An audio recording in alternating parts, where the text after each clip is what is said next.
for joining us today. As you know, we are seeing a surge of COVID cases, hospitalizations, and unfortunately deaths across the country. And this surge is more widespread and serious than ever before. Unfortunately, here in San Francisco, we are also seeing an increase in our cases.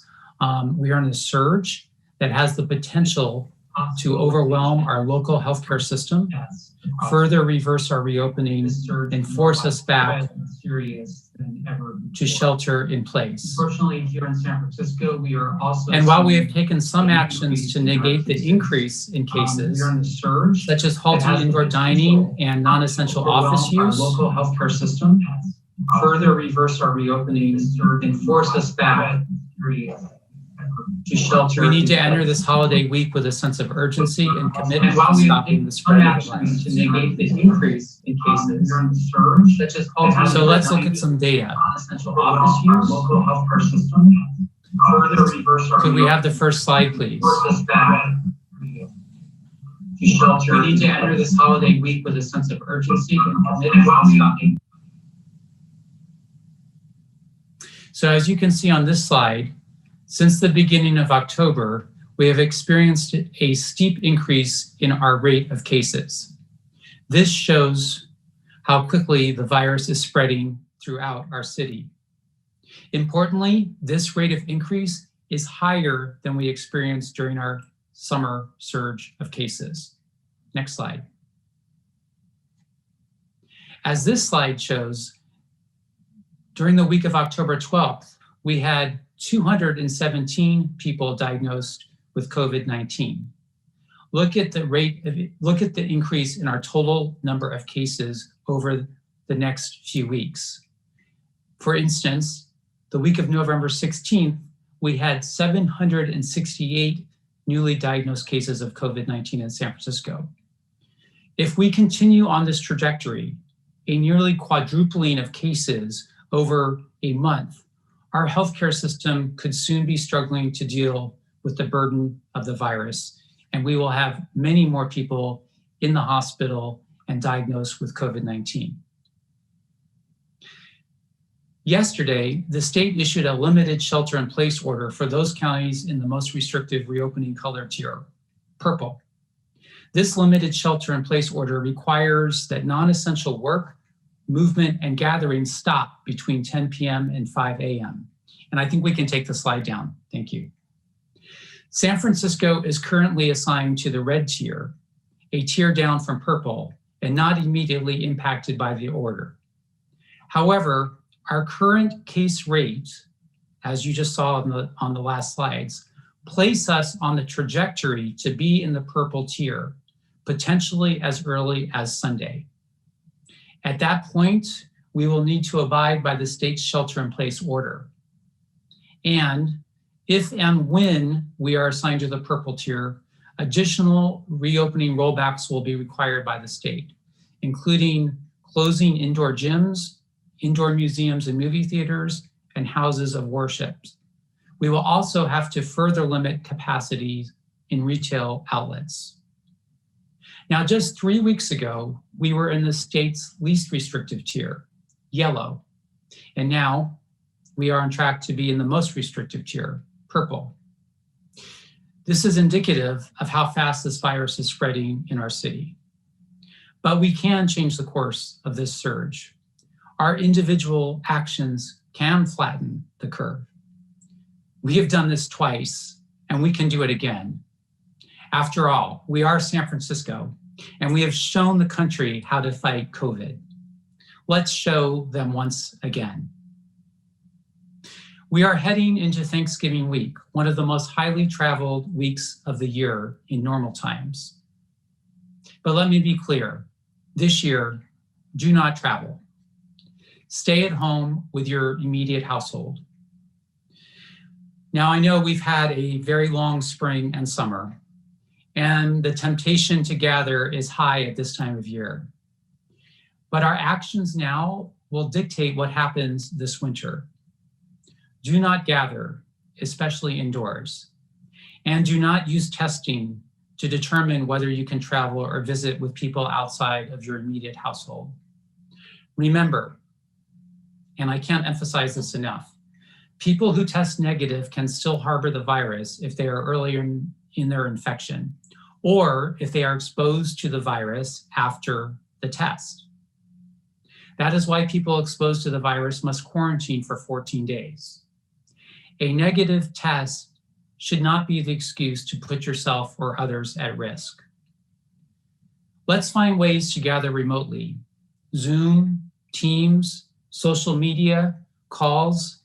Send or post photos of how you are celebrating and what you are serving and doing with your immediate household. We can still connect and be with each other. If you are going to gather, and again, I strongly recommend it against it, keep it to no more than 6 people and keep it outdoors and keep those masks on. The choices we, you, I make in the next 2 weeks will determine the trajectory of this holiday season. The safest way to celebrate Thanksgiving is to stay at home with members of your own immediate household. The best way to protect your loved ones and your community is to celebrate with members of your own household.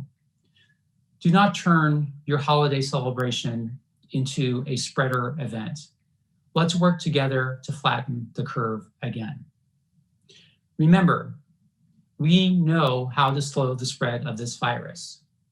Please protect yourself, your family, your friends, and your community by wearing your mask, doing activities outdoors, staying physically distanced, practicing good hygiene, and not gathering for the holidays. Across this nation, we are seeing people suffer many levels because of this virus. Physically, in terms of mental health, financially. We can support our loved ones, our neighborhoods, and our community by slowing the spread of the virus and preventing the further rollback of more activities. The best gift we can give this season is the gift of good health, so that we can all be here for the vaccine. But for now, please be cautious, be diligent, and be safe. Thank you.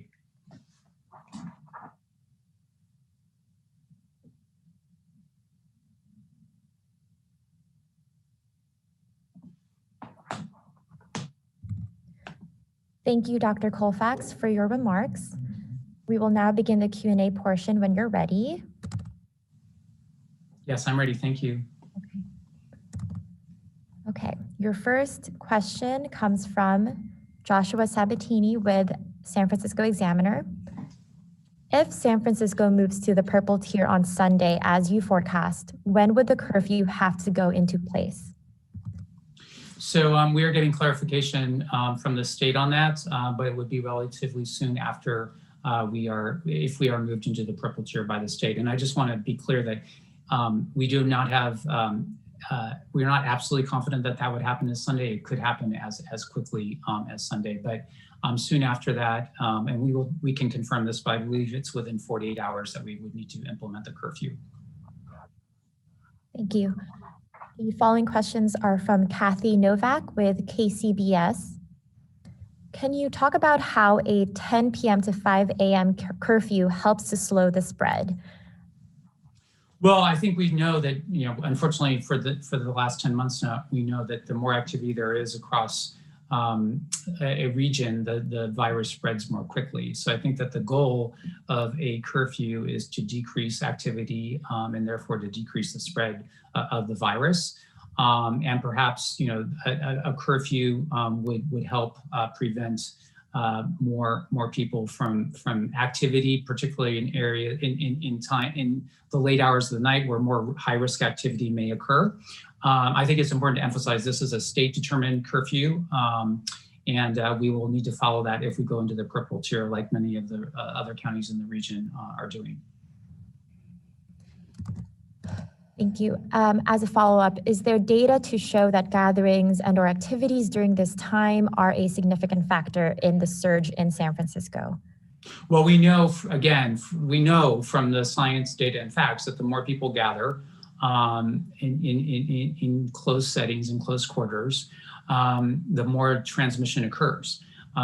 So this is, this is now very clear. And the more we can avoid the intersection of close gatherings, indoor activities, the mingling of households, the more we will slow the spread of the virus. People need to move around less, avoid the gatherings, keep those masks on. This is not the time to travel. We are in the middle of the worst surge that we've seen of this pandemic locally and nationally. We each need to do our part to slow the spread of the virus. Okay. Your next question is from Janie Har with the Associated Press. Any concerns that people from outside San Francisco will come here because we don't have a curfew? Well, I think that we're really emphasizing, and we've put out a travel advisory with regard to both travel to and from the city. We do not recommend that people travel. And we hope that people will heed that strong recommendation that people do not travel for the holiday.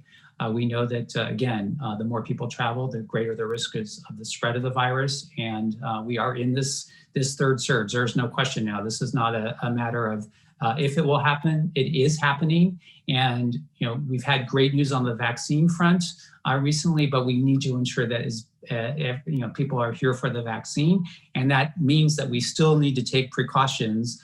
This is a very serious pandemic, and this is not the year to travel to be with your family.